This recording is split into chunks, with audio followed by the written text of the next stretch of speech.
자, 안녕하세요. 이번 시간에는 두 번 시간에 계속 이어서 자료형의 검사와 변환에 대해서 살펴볼 겁니다. 이제 자료형을 우리가 선언하고 이걸 사용하다 보면은 이 자료형에 대한 어떤 변환 과정이라든가 아니면 자료형 내부에 그 해당 값이 있는지 없는지를 검사해야 되는 경우도 있고, 아니면 값 자체가 없는 경우도 있습니다. 이 값 자체가 없는 경우, 어떠한 상태도 지정되어 있지 않은 경우를 널이라고 하는데, 이런 것들을 처리하는 방법을 살펴볼 겁니다. 자, 먼저 여러분들은 아마 이런 에러를 많이 봤을 겁니다. 이 null pointer exception이라고 하는, 어떤 프로그램을 구동 중에 있다가 특정 변수나 어떤 값을 넣었는데 해당 부분이 작동하지 않고 이제 프로그램이 중단되면서 이런 에러, 예외가 발생했는데, 이런 에러를 가끔 보여주기 때문에 아마 여러분들이 어떤 프로그램을 쓰다가 한 번쯤은 봤을 법한 에러죠. 근데 이것은 이제 이 토니 허가 말하기를 빌리언 달러 미스테이크, 그래서 10억 달러짜리 실수다 이렇게 얘기하고 있는데, 그만큼 이 널을 허용한 것을 아주 후회한다는 거죠. 프로그래밍 세계에서. 네, 프로그래머도 상당히 많이 보는 메시지입니다. 그래서 이제 지금까지 예전에 있었던 언어들은 바로 이러한 널을 회피하는 과정을 자세히 넣지 않았었습니다. 근데 이제 코틀린에서는 이것을 방지하고 있는데 어떻게 해결하는지 한번 살펴볼 겁니다. 토니 허는 바로 이분입니다. 이분이 이제 발표할 때 바로 이러한 얘기를 한 거죠. 네. 자, 그러면 너를 허용한 변수, 이 NP라는 건 방금 말했듯이 사용할 수 없는 널인 상태의 변수에 접근하려고 할 때, 자, 아무것도 없어요. 이미 초기화되어 있지도 않고 해당 그 변수의 상태가 뭔지도 모릅니다. 근데 거기에 접근하면은 뭐죠? 예, 아무런 상태도 없기 때문에 널이 발생하는 거죠. 그러면 널을 어떤 값에 사용할 수가 없기 때문에 이제 예외로 발생하는 에러입니다. 자, 그래서 코틀린은 기본적으로는 널을 사용하지 않는 방식으로 변수를 선언합니다. 자, 이것 때문에 이제 안전하게 우리가 널을 회피할 수가 있다는 거죠. 그래서 기본적으로는 코틀린은 자, VAL과 VAR, 자, 요거는 불변형이었죠. 그 다음에 VAR은 가변형 변수를 만들 수가 있었습니다. 그래서 이렇게 변수를 만들게 되면은 이제 첫 번째 우리가 어떤 선언을 했습니다. 데이터 타입을 넣고, 그럼 반드시 초기화를 해야 됩니다. 초기화를 안 하면 여러분들이 컴파일 단계 이후가 넘어가지 않죠. 그랬기 때문에 반드시 초기화를 해야 되기 때문에 널을 허용하지 않는 거죠. 널이라고 우리가 여기다 직접 값을 할당해도 안 됩니다. 그래서 마찬가지 다른 데이터형도, 스트링형도 자, 이렇게 반드시 초기화를 해줘야 됩니다. 프로그램상에서. 그래서 A와 B는 널을 허용하지 않는 변수가 됩니다. 자, 그러면 널을 허용하게 하려면 어떻게 하면 될까요? 이제 가끔 이제 기본은 널을 허용하지 않지만 이제 널을 허용하는 어떤 경우도 존재할 수 있습니다. 그런 경우에는 초기에 만일에 어떤 초기 값을 지정하지 못하는 경우에는 널을 지정해야 되는데, 이런 경우에는 바로 각각의 자료형에다가 물음표를 붙이는 겁니다. 자, 이렇게. 자, 물음표가 붙어 있죠. 그래서 여러분들은 여기 정수형과 이제 문자열형에 물음표가 붙어 있습니다만, 이 형과 이 형은 서로 다르다는 거를 이해를 해야 됩니다. 완전히 다른 형이죠. int 기존에 이제 물음표 없는 버전과 물음표 있는 버전은 완전히 다른 데이터 타입으로 취급됩니다. 자, 그래서 VALA와 VARB, VAR이든 L이든 여러분들이 생성한 변수에는 이제 물음표가 데이터 타입에 붙어 있다고 한다면 너를 이제 할당할 수가 있게 됩니다. 자, 이제 그러면 이제 실습 화면으로 와서 간단히 테스트 해볼까요? 자, 기존에 있던 창들은 닫습니다. Alt를 누르고 X를 클로즈합니다. 네, 그럼 하나만 남죠? 마저 클로즈하고, 자, 실행창도, 자, 이제 단축키를 위주로 주로 쓰도록 하겠습니다. 여기는 4죠? 그래서 Alt 4를 눌러서 닫습니다. 자, 이번에 우리가 필요한 거는, 자, 섹션 1, 2. 이번엔 이제 3으로 넘어갔죠? 그럼 이제 챕터 2에서 Alt 인서트를 누르고, 이번엔 패키지를 선택을 합니다. 패키지에서 섹션 3. 자, 이렇게 패키지 하나 더 만들고, 이 안에다가 널 테스트라는 걸 한번 만들어 봅시다. Alt 인서트, 코틀린 파일, 널 테스트. 자, 이렇게 만듭니다. 자, 그러면 이제 교재에 나와 있는 부분을 한번 타이핑을 해보시기 바랍니다. 자, 이제 완료됐으면 한번 살펴보죠.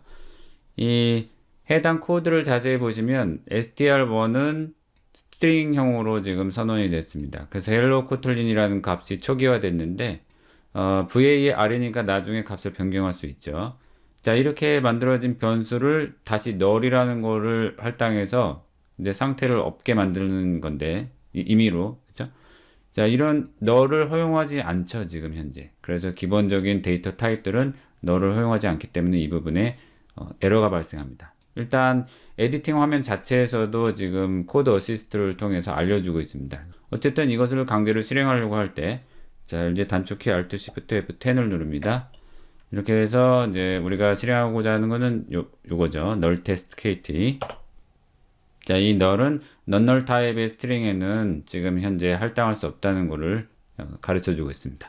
자, 그럼 이걸 허용하려면 어떻게 하면 됐었죠? 바로 이 자료형에다가 물음표를 넣는 겁니다.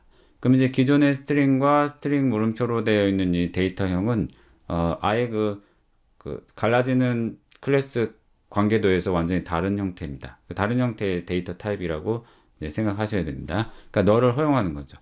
자, 초기에는 헬로 코틀린 들어 있었으나 두 번째 라인에 의해서 null이라는 값을 할당한 거죠. 그러면 이 값을 찍으려고 하면, 자, 다시 한번 실행해 볼까요? 자, 찍으려고 하면은 이제 null이죠. 아무것도 없는 겁니다. 여기는 null이라는 게 들어있는 게 아니라 println이 null 상태를 가르쳐 주고 있습니다. 자, 이렇게 간단히 살펴봤습니다. 마찬가지로 int형도 똑같은 결과를 가져옵니다. 예를 들어서 뭐 num의 int, 자, 이렇게 이제 초기에 세팅했다고 했을 때 null이라고 하게 되면은 어때요?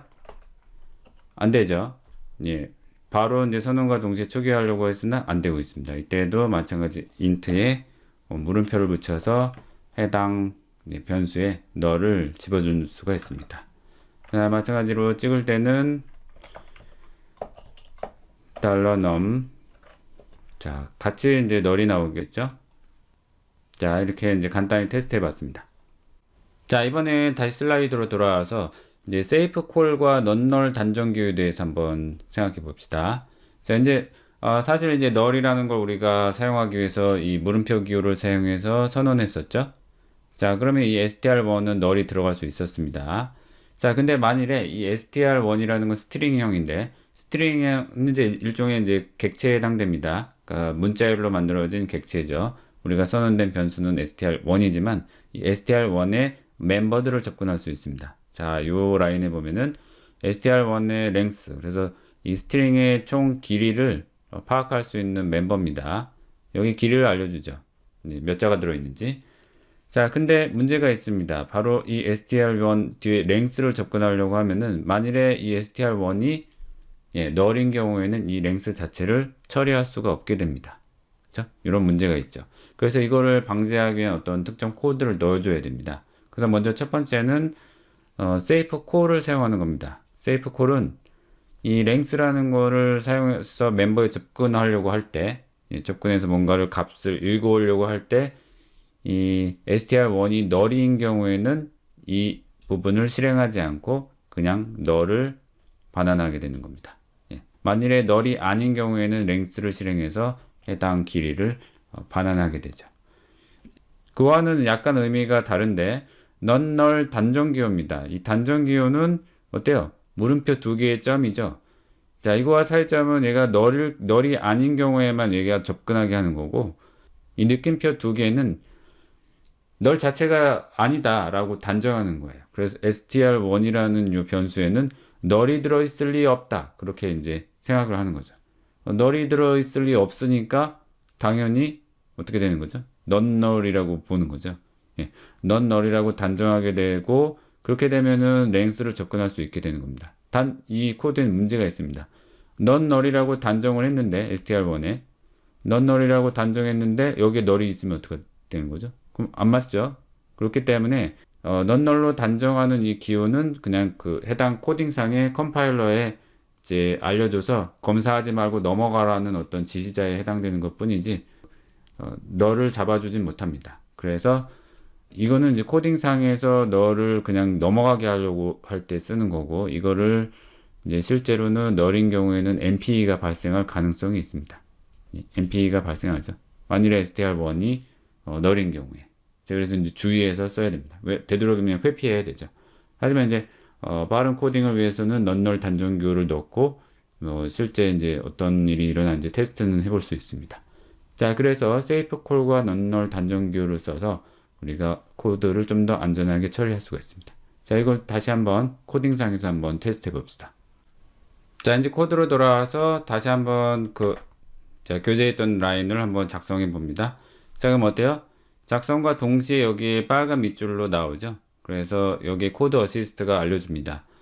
일단 세이프 콜을 넣든지 아니면 넌널 단정교를 넣든지 둘 중에 하나를 넣어야 된다는 걸 이제 알려주고 있습니다. 어쨌든 이 상태에서 우리가 실행을 하게 되면은, 자, 어때요? 똑같죠? 넌널 어설티드 단정교나 아니면 세이프 콜을 넣어라 이겁니다. 자, 그러면 이제 세이프 콜을 먼저 넣어볼까요? 자, 여기 세이프 콜은 물음표와 점으로 이루어져서 이 뒤에 멤버에 접근하게 됩니다. 자, 이 상태로 하게 되면, 자, 이상 없이 실행은 됩니다. 다만 랭스를 접근하지 못하기 때문에 랭스에는 길이가 나오는 게 아니라 널을 찍어주게 되죠. 자, 그러면 널이 아닌 경우에는 그 길이가 나오겠죠. 그래서 이 str1의 널 값을 가린 다음에 다시 한번 실행해 봅시다. 자, 그러면 어때요? 자, 랭스가 12가 나왔습니다. 자, 이 헬로 코틀린이라는 문자의 길이가 최대 12. 예. 문제 없습니다. 자, 이번엔 이제 널을 다시 키우고 여기에다가 넌널 단정기호를 넣어 봅시다. 자, 느낌표 두 개죠. 자, 이렇게 하게 되면은 여기에는 널임에도 불구하고 널이 아닌 것으로 단정시켜 버리는 겁니다. 자, 그렇기 때문에 사실은 실제로 널인 경우에는 여기서 예외가 발생할 수 있겠죠. 예, 그래서 자, 실행을 하게 되면 예외가 발생했습니다. 예, 여기에 자, 코틀린 널 포인트 익셉션이 발생한 거죠. 그래서 9번째 줄을 지금 현재 들여다봐라 이거죠. 예, 여기에 발생했습니다. 자, 그래서 사실은 널이 아닐 경우에만 얘는 잘 작동을 합니다. 널 아닐 경우에는 잘 작동하죠. 12가 나왔습니다. 자, 그래서 넌널 단정기호는 어떤 특정 테스트를 위해서 이제 사용을 하되 실제 이제 프로덕션에서는 최대한 얘를 이제 회피해야 됩니다. 그렇기 때문에 이제 주의해야 되겠죠. 네, 이렇게. 자, 그럼 이제 이 널을 검사하기 위해서는 사실 우리가 조건문이라는 걸 써서 이제 검사할 수가 있습니다. 조건문은 아직 배우진 않았습니다만 이제 간단히 여기서는 살펴보고 나중에 조건문에서 좀 더 자세히 볼 겁니다. 일단 if와 else를 쓰는 겁니다. 그래서 이것은 이제 기존에 널을 허용했던 기타 언어들도 많이 사용했던 방식이죠. 이제 if로 검사를 하는 겁니다. 여러분들이 선언한 이제 str1이라는 변수가 있다고 봅시다. 자, 널을 허용시켰기 때문에 어디선가 널이 들어올 거예요. 널이 들어왔습니다. 그러면 이걸 검사해야 됩니다. 자, 길이를 알아내기 전에 자, var len이라는 걸 이제 설정하고 여기에 아예 식이 들어갔죠. 자, 이렇게 식이 들어가서 여기에 대한 반환 값을 len에다 넣는 겁니다. 여기에 조건문을 넣어서 검사를 하는 겁니다. 그래서 str1이 널이 아닌 경우, 아닌 경우에 str1 랭스를 여기에다가 할당시키는 겁니다. 그래서 널이 아닌 경우가 true가 되면 이쪽, 널이면은 false죠. 네. 여기 느낌표 눈이기 때문에. 그래서 이런 경우에는 널 대신에 마이너스 1을 보내서 할당시킵니다. 그래서 이 경우에는 널을 찍는 게 아니라 특정 값이 있으면 그 해당 길이를 찍어주고 없으면은 널 대신에 마이너스 1을 찍기 때문에 좀 더 안전한 코드로 만들 수가 있죠. 검사하는 코드가 들어간 겁니다. 자, 이 간단한 검사 코드를 넣어볼까요? 자, 다시 코드로 돌아와서 요 마지막 라인 대신에 자, 이걸 지우고 여기다가 검사 코드를 넣어봅시다. 자, 이렇게 작성하고 한번 실행해 보겠습니다. 자, 어때요? 무리 없이 이제 길이가 나왔습니다. 자, 마찬가지 얘를 만일에 널을 넣게 되면은 이제 널 대신에 이 마이너스 1을 반환해서 해당 길이가 없다는 걸 알려줄 수 있죠. 그럼 여러분들이 이 프로그램상에서 마이너스 1을 받아서 이제 길이가 반환되지 않았을 때 어떤 특정 처리를 해주면 되겠습니다. 자, 이렇게 해서 이제 if else문으로 이제 검사할 수 있었다. 자, 이런 방식도 많이 쓰였었죠. 이제는 이제 코틀린의 방법으로 한번 검사하는 걸 해봅시다. 바로 이 세이프 콜과 엘비스 연산자라는 걸 활용할 건데, 이 엘비스가 새롭게 나왔죠? 이 엘비스 연산자는 바로 요걸 말합니다. 자, 기존에 우리가 확인했듯이 얘는 우리가 이미 확인했듯이 널인 경우에는 이 랭스에 접근하지 않죠. 자, 그래서 이 코드는 만일에 얘가 널로 나왔다고 봅시다. 자, 널인 경우와 아니면 그냥 랭스인 경우 이 두 가지가 있겠죠. 그래서 이 세이프 콜에 의해서 널인 경우인 경우에는 엘비스 연산자에 의해서 이 뒤에 있는 오른쪽 연산이 수행이 됩니다.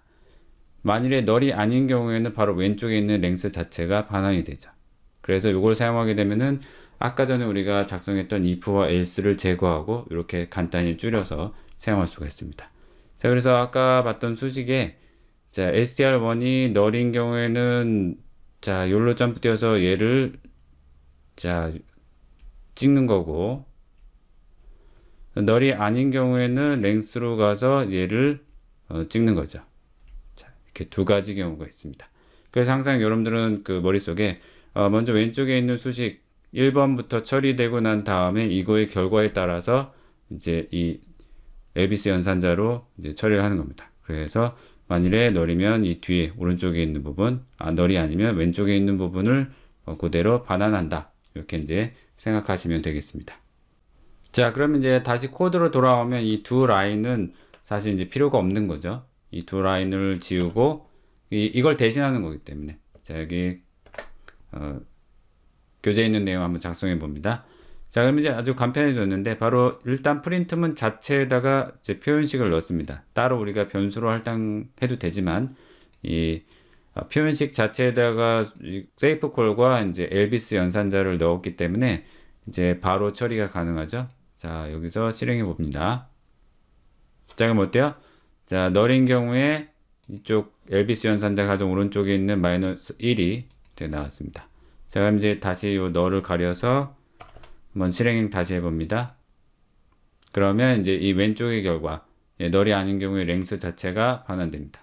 12개. 자, 이렇게 해서 이제 우리가 if와 else를 엘비스 연산자를 사용해서 좀 더 간편하게 줄여 썼다는 거, 그거 이제 잘 기억하시기 바랍니다. 자, 이번에는 이제 자료형의 비교 검사에 대한 얘기를 좀 해봅시다. 일단 코틀린의 자료형은 기본형을 사용하지 않는다고 했죠. 기본형을 사용하지 않고 참조형만 사용하고 있습니다.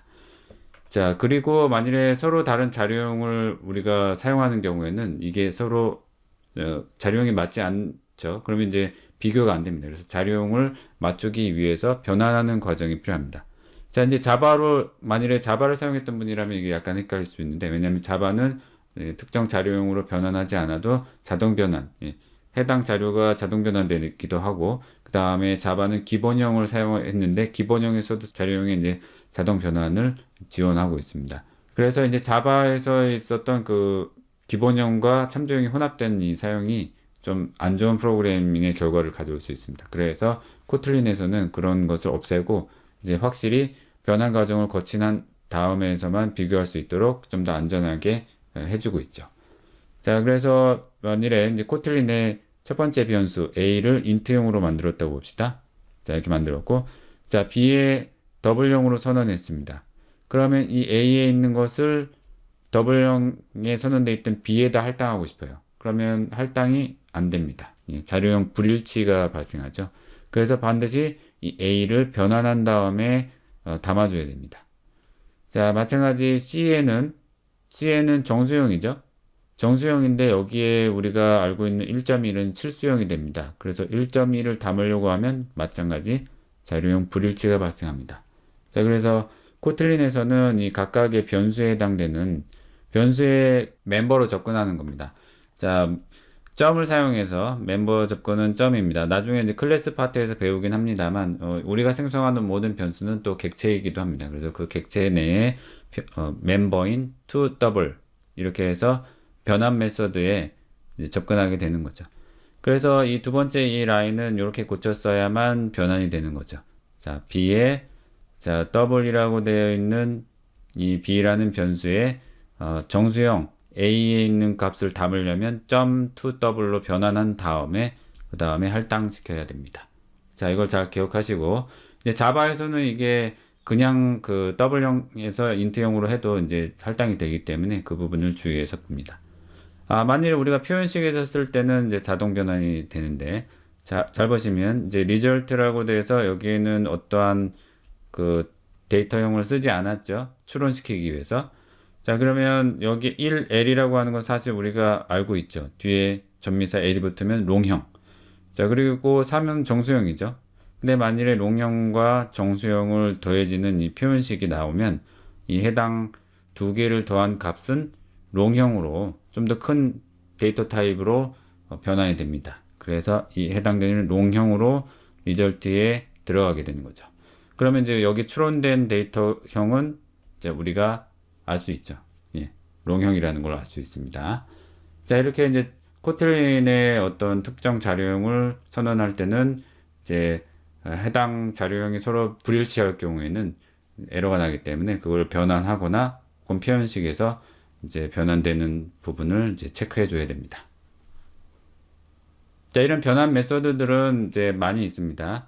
각각의 우리가 배운 자료형의 모든 변환 메소드가 있기 때문에 자, 이걸 이제 잘 보시고 해당 타입에 맞춰서 변환하는 과정이 필요합니다.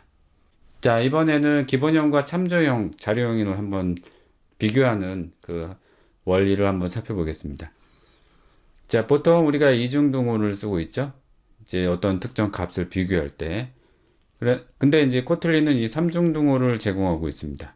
자바에서는 제공하지 않고 있는데 여기서는 요 삼중등호를 제공하고 있기 때문에 좀 요 부분도 주의해서 봐야 됩니다. 먼저 이중등호를 했을 경우에는 값만 비교하게 됩니다. 이 말은 어떤 이제 변수가 담아지는 원리의 특정 메모리 공간에 들어가고 그 메모리 공간에 주소 번지를 통해서 우리가 정의가 된다 했었죠. 어떤 값이 생성될 때. 근데 그 해당되는 주소 번지를 보는 게 아니고 그냥 그 안에 들어있는 값이 동일하면 이제 true를 보내주게 됩니다. 자, 그래서 이제 a와 b라는 이제 변수를 한번 생각해 보겠습니다. 자, a와 b라는 변수를 정수형으로 선언했습니다. 여기 이제 128이라는 값을 넣게 되면은 이제 a와 b를 이제 값을 비교하는 거죠. 자, 이런 경우에 true가 나올 거고, 만일에 이 a와 b라는 값이 동일 주소 값이면은 이제 참조가 동일한 거기 때문에 얘도 true를 이제 반환시켜 줍니다.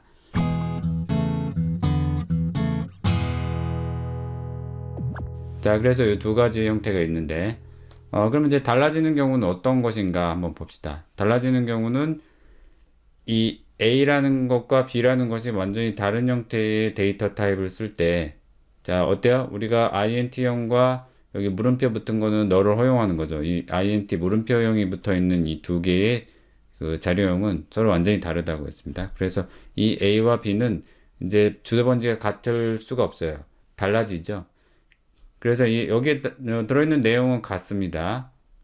자, 그래서 값은 이제 true를 당연히 찍고 있는데, 이제 여기에 대한 참조를 한번 찍어보면은 서로 다르다는 걸 알 수 있습니다. 다른 공간에서 이제 다른 주소를 갖게 되는 거죠. 자, 이런 경우를 이제 이중등호와 삼중등호를 사용해서 비교할 수가 있습니다. 자, 그럼 이제 실습 화면으로 와서 한번 만들어 보겠습니다. 이제 교재에 있는 내용을 타이핑합니다. 자, 섹션 3 코틀린 파일 value ref compare라는 걸 만들어 보죠. 자, 이제 그 코드를 완성했으면 잠깐 살펴보겠습니다. 먼저 실행부터 해볼까요? 자, Alt, Shift, F10. 자, 요거죠? 자, 실행 결과를 보면 true, true, false, true. 자, 이게 나온 겁니다. 자, 먼저 첫 번째는 이 A에 int형이 들어있죠. 이 int형이 들어있는 A를 다시 B에다 담습니다. 그럼 이 B라는 것은 사실 추론 가능하죠. 자, Ctrl Shift P를 누르면 int형이죠. 예, 똑같은 형으로 이제 추론된다는 걸 알 수가 있습니다. 그럼 이제 A와 B는 똑같은 형이기 때문에 사실 이 참조를 비교한다는 것은 약간 무의미하긴 합니다. 왜냐면 이제 값도 동일하고 해당 내용, 이제 사실 이 인트형은 내부로 들어가면 기본용으로 바뀌어서 이 값이 저장되기 때문에 사실 동일하죠. 그렇기 때문에 A와 B도 true가 나옵니다. 이 참조용으로 이제 조건을 비교해봐도. 자, 그 다음에 C를 봅시다. 자, C는 A에 있는 값을 C에다 담고 있습니다. 하지만 이 C는 int 물음표죠. 자, 이제 타입 자체가 이제 널이 가능한 것과 널이 가능하지 않은 것으로 구분되기 때문에 이 두 개는 이제 달라지게 됩니다. 자, 그리고 D를 봅시다. D도 마찬가지로 A에 있는 값을 넣었죠. 자, 그러면 이제 얘랑 같은. 그 다음에 E에는 이제 C에서 이 할당받았던 A를 다시 E에다가 할당하고 있습니다. 자, 그럼 이런 상태를 한번 비교해 보는 겁니다. 먼저 C와 D, C와 D는 같은 것인가? 자, 어때요? 값이 복사돼서 C와 D에 다 할당되기 때문에 예, 값의 내용만 비교합니다. 그래서 true가 나옵니다. 자, 이번엔 C와 D를 비교합니다. 자, C와 D는 이 값만 할당했을 뿐이지 사실은 달라집니다. 자, 이게 너를 허용하는 이제 두 개의 다른 객체가 서로 다른 주소에 존재합니다. 그래서 이 비교에서는 false가 나왔죠. 이렇게. 자, 그 다음에 C와 E를 비교했죠. C와 E를 비교했을 경우에는 자, C에는 A라는 값이 담겨져 있고 이제 E에는 이 C 자체를 다시 담은 거죠. 그렇기 때문에 이 C에 해당되는 데이터형과 동일하죠. 그렇기 때문에 E는 C가 가리키는 참조 주소와 E가 가리키는 참조 주소가 동일하게 됩니다. 그래서 여기서는 true가 나옵니다. 자, 이렇게 우리가 이제 판단할 수가 있습니다. 자, 이건 이제 슬라이드로 돌아와서 잠깐 우리가 확인해 보면, 자, 우리가 이제 선언했던 A와 B는 사실은 이제 우리가 그 선언할 때는 참조용으로 선언했지만 얘가 이제 컴파일 과정을 거치게 되면은 이제 기본용으로 바뀐다 했었죠. 그래서 사실 이제 참조용 비교 연산자가 무의미하게 되는 거죠. 자, 이게 이제 그래서 deprecate라고 하면 그 코드 어시스트에 나올 겁니다. 하지만 우리가 이 A와 B에 값을 넣어놨기 때문에 이 값은 이제 주소 대신에 해당 스택이라는 메모리에 들어가게 됩니다. 자, 128이라는. 자, 이 값을 자세히 보면은 주소가 아니기 때문에 이 A와 B의 값을 비교하는 걸 이제 찍게 되면은 서로 동일하게 나오겠죠. 물론 이제 주소라는 걸 사용해도 사실은 이게 주소가 아니지만 이 값이 동일하기 때문에 얘도 true가 나오는 겁니다. 자, 근데 C, D, E는 우리가 int에 물음표가 붙어 있었던 이제 타입들입니다. 그래서 얘는 기본용으로 변환되지 않고 참조용 자체로 이제 남아 있고 주소가 담겨지게 됩니다. 그래서 이제 C는 새로운 이제 주소가 생성이 되고 그 C라는 변수에 이제 여기서 값을 복사해 온 거죠. 128이라는 값을 이 객체에 넣어주게 됩니다. 그래서 이 공간 자체가 달라지죠. 왜냐하면 얘는 참조용이기 때문에 이제 힙이라는 공간에 객체를 생성한 다음에 그 안에다가 해당 값을 저장하고 있습니다. 거기에 이제 주소 번지가 있는 거죠. 자, 그 다음에 D는 자, D도 마찬가지 새롭게 생성한 이제 타입이죠. 그렇기 때문에 이 새로운 주소가 할당되고 여기에도 이제 아까 복사했었던 이 128이라는 값이 담겨지게 됩니다. 이렇게.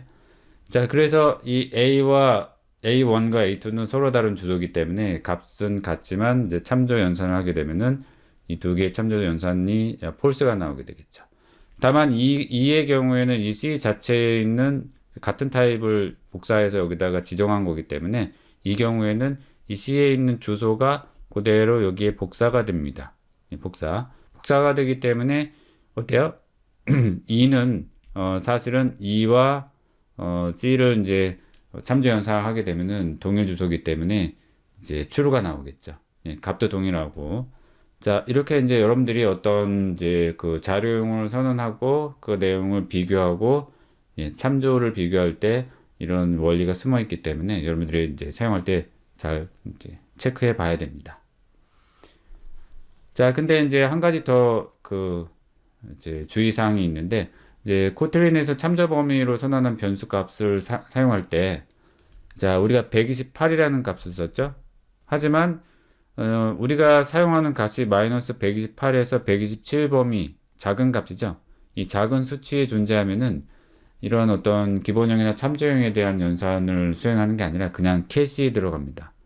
이게 왜 그러냐면 이제 이 작은 값은 최대한 그 성능을 위해서 빠른 처리를 위해서 캐시에다 넣어둡니다. 그래서 이런 메모리에 들어가지 않는 거죠. 자, 그래서 참조형의 어떤 비교 연산을 할 경우에는 약간 다른 결과가 나올 수 있습니다. 자, 그래서 다시 돌아가서 이 값을 만약에 작은 값으로 대체해 보겠습니다. 127. 그러면 그 캐시 범위 안에 있는 값이 되는 거죠. 자, 그렇기 때문에 이 값을 실행하게 되면은 아까 전에는 이 부분에서 false가 나왔었죠. 하지만 true가 나오게 됩니다. 왜냐하면 캐시에 있기 때문에 여러분들이 어떤 걸 찍어도 그 해당 내용을 캐시에서 가져오는 거죠. 그래서 주소 번지가 같다는 true를 보여주고 있습니다. 자, 그래서 이제 이걸 주의해야 되겠습니다. 성능을 위해서 이런 부분이기 때문에 자바도 이와 동일한 개념이 이제 가지고 있습니다. 자, 이번에 이제 슬라이드를 넘어가서 이제 스마트 캐스트에 대해서 한번 살펴보겠습니다. 우리가 어떤 이제 특정 자료형을 변환할 때 이제 그 자료형에 대한 변환 메소드를 사용한다고 했었죠. 하지만 이 스마트 캐스트는 변환 메소드 사용하지 않아도 자동 변환되는 것들을 이제 의미합니다. 그래서 일단 값에 따라서 자료형을 결정할 수 있는 방법, 그 다음에 이런 넘버형 같은 것을 사용해서 이제 넘버형은 어떤 특정 정수형 타입이 이제 정의된 게 아니라 이제 뭉뚱그려서 숫자 타입이다라고 이제 정의된 형식입니다. 그래서 나중에 클래스 배우고 난 다음에 다시 한번 살펴볼 텐데, 그래서 이 넘버형을 쓸 때는 이제 숫자라는 개념 안에는 int도 들어가고 롱형도 들어가고 그 다음에 플로트도 들어가고 다양하죠. 그래서 이런 이 넘버형으로 지정되어 있을 경우에 이 특정 데이터 타입에 해당될 경우에 자동으로 변환되어 줍니다. 그래서 그것들을 우리가 이제 스마트 캐스트라고 이제 부르고 있습니다. 네, 여기 트가 빠졌네요. 스마트 캐스트라고 부르고 있습니다. 자, 그러면 이제 실습 화면으로 와서 넘버를 한번 테스트 해 봅시다. 자, 섹션 3에다가 파일을 넣습니다. 넘버 테스트를 만들어 보죠. 자, 이제 코딩 해 보세요. 자, 저는 이제 시간을 아끼기 위해서 코딩 과정을 이제 뺍니다만 여러분들은 일시 정지한 다음에 항상 직접 손으로 입력하는 습관을 들이기 바랍니다. 직접 입력하면서 이제 코딩 실력이 늘어나는 거기 때문에. 예. 그럼 이제 다 작성하셨으면 잠깐 이제 실행한 다음에 이제 설명해 보겠습니다. 자, Alt Shift F10 넘버 테스트 실행. 자, 그럼 먼저 첫 번째 결과. 자, 이 테스트라는 변수는 넘버라는 이 형으로 지금 선언이 됐습니다. 그래서 이 12.2라는 것은 이제 넘버형이 이제 지정되어 있습니다만 이 12.2는 플로트형이기 때문에 이 테스트는 이제 플로트형으로 스마트 캐스트 돼서 들어가게 됩니다. 자, 마찬가지 이 테스트를 그대로 다시 재사용했죠. var로 선언된 거기 때문에 가변형 변수입니다. 그럼 이번에 다시 12를 재할당했습니다. 참, 그럼 어때요? 자, 그럼 원래는 플로트형이었지만 여기서 이제 정수형 값 12이기 때문에 테스트는 다시 스마트 캐스트 돼서 인트형으로 이제 바뀝니다. 자, 이제 세 번째는 뒤에 L이 붙었죠. 자, 인트형으로 바뀌었던 이 값이 이제 롱형으로 다시 바뀝니다. 자, 이런 식으로 이제 각각의 값에 따라서 이 넘버는 자유롭게 스마트 캐스트 되면서 해당 자료형이 변경됩니다. 자, 맨 마지막 라인은 F를 붙였기 때문에 플로트형이죠. 플로트형으로 현재 값을 더해지면서 테스트는 테스트 플러스 12.0F죠. 그러면 연산식은 이제 롱형과 그다음에 플로트형을 더하지만 최종 결과는 플로트형이 됩니다. 플로트형이 좀 더 이제 큰 범위의 자료형이기 때문에. 그래서 이렇게 해서 결과가 이런 식으로 나오게 된 거죠. 예. 자, 이렇게 이제 넘버에 대해서 테스트했습니다. 자, 이번에는 자료형 검사를 할 때 자, is 키워드를 쓰는 겁니다. is 키워드를 쓰게 되면은 해당 변수가 어떤 자료형을 갖고 있는지를 검사할 수가 있습니다. 그래서 자, 판단문이죠. 이 num이라고 되어 있는 이 변수가 is int 정수형이면 이 부분을 실행을 하고 아니면 else if 아니면 자, 어때요? 넘버가 여기 앞에 느낌표가 있죠. 이런 경우에는 넘버가 정수형이 아닐 경우를 가르쳐 줍니다. 그래서 is와 이제 느낌표가 붙어 있는 is. 그래서 이제 반대 과정이죠. int가 아닐 때 이 부분을 실행하도록 이렇게 할 수가 있습니다. 자, 이것도 이제 간단히 여러분들이 실행해 볼 수가 있을 거고. 자, 그럼 이제 계속해서 묵시적 변환이라는 말이 있는데 이게 무엇인지 이제 한번 체크해 보겠습니다. 자, 묵시적 변환. 사실 우리가 인트형이라든가 스트링형 이런 어떤 자료형을 사용하고 있죠. 이 자료형은 사실은 클래스입니다. 그래서 이 클래스는 누군가로부터 이제 상속이 돼야 되는데 우리가 커스텀하게 만든 클래스도 이제 클래스죠. 예, 그래서 이 모든 클래스 이제 여기 말고 더 많습니다. 이 모든 클래스의 부모는 바로 any가 됩니다. 이 any.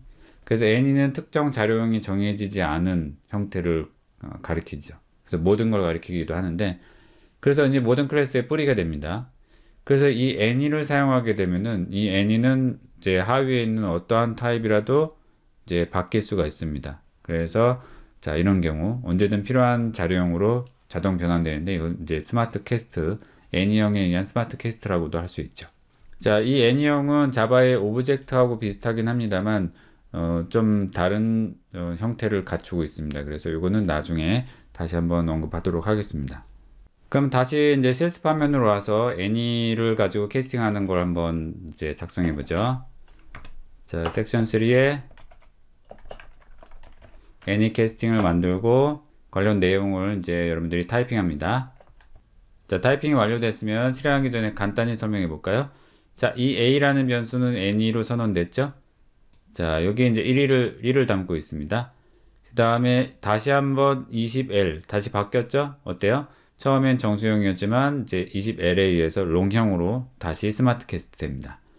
자, 이걸 확인해 보는 방법인데, 자, 이 A에 있는 값을 찍는 거고, 이 뒤에 있는 .java 클래스라고 되어 있죠. 사실 이게 이제 JVM 상에서 돌기 때문에, 자, 여기에서 변환된 자바 클래스가 무엇인지를 찍어주는 멤버입니다. 그래서 이제 해당 자바 클래스가 뭔지 찍어주기 때문에 우리가 뭔가 검사할 때 유용하게 쓸 수 있는 이제 코드가 되겠습니다. 한번 실행을 해보겠습니다. Alt Shift F10. 자, any casting. 자, 어때요? A는 값 20이 나왔고 이 값 20은 사실 A는 롱형으로 지금 지정돼서 변환됐다는 것을 이제 보여주고 있습니다.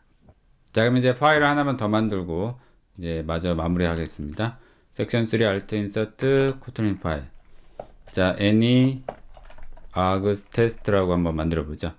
사실 우리가 아직 함수는 배우지 않았습니다만 이 함수를 통해서 any라는 것이 자유롭게 인자가 선택이 된다는 걸 보여주기 위해서 이제 먼저 작성하고 함수 부분은 다음 이제 장에서 이제 다시 볼 겁니다. 자, 그럼 먼저 그 해당 내용을 타이핑을 한번 해보죠. 자, 이제 타이핑이 완료됐으면 이 소스를 간단히 설명한 다음에 이제 실행해 보겠습니다. 먼저 여기에 메인 바깥에 함수가 하나 만들어져 있습니다. fun checkArgs라는 이제 함수가 하나 만들어져 있죠. 그래서 이것을 사용하기 위해서는 요 밑에서는 선언된 거고 사용하기 위해서 이 메인 함수에서 이렇게 인자를 서로 다르게 넣어봤습니다. 자, 그래서 checkArgs에서 전달된 이 hello 문자열과 정수형이 이 x라는 any에 전달됩니다. 이렇게. 그 다음에 이제 앞서 배웠던 is까지 이제 병합해서 여기 전달된 x가 이제 스트링형으로 들어왔으면 x는 문자열. 그 다음에 정수형으로 들어왔으면 x는 int라고 이렇게 찍어주게끔 이제 한번 작성해 본 겁니다.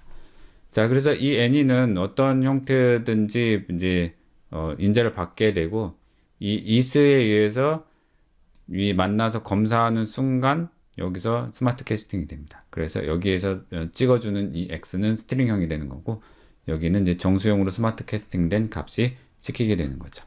자, 이제 실행해 보겠습니다. 자, any args test. 자, 이렇게 해서 x는 hello, x 두 번째는 이제 5가 나왔죠.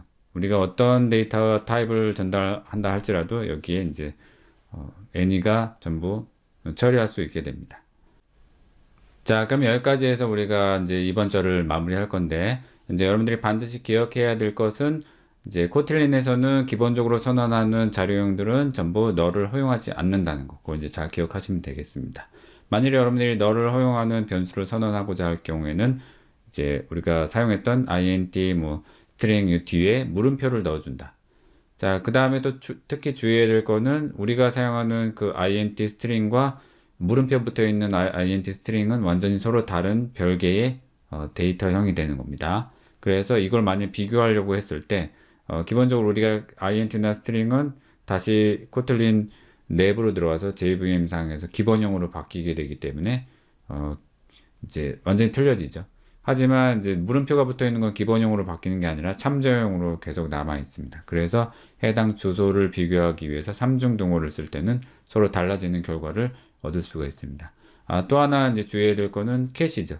만일에 여러분들의 값의 범위가 127 이하인 경우에, 그러니까 마이너스 128에서 127 사이의 값에 있는 경우에는 그 특정 그 객체를 생성해서 집어넣는 게 아니고 그냥 캐시 안에 들어갑니다. 그래서 이걸 이제 성능을 위해서, 그래서 그 캐시 안에 들어가기 때문에 참조 연산에 대해서 다른 어떤 결과가 나올 수 있기 때문에 그 부분도 주의해서 봅니다. 자, 그리고 우리가 이제 여기서 연산자를 많이 배웠습니다.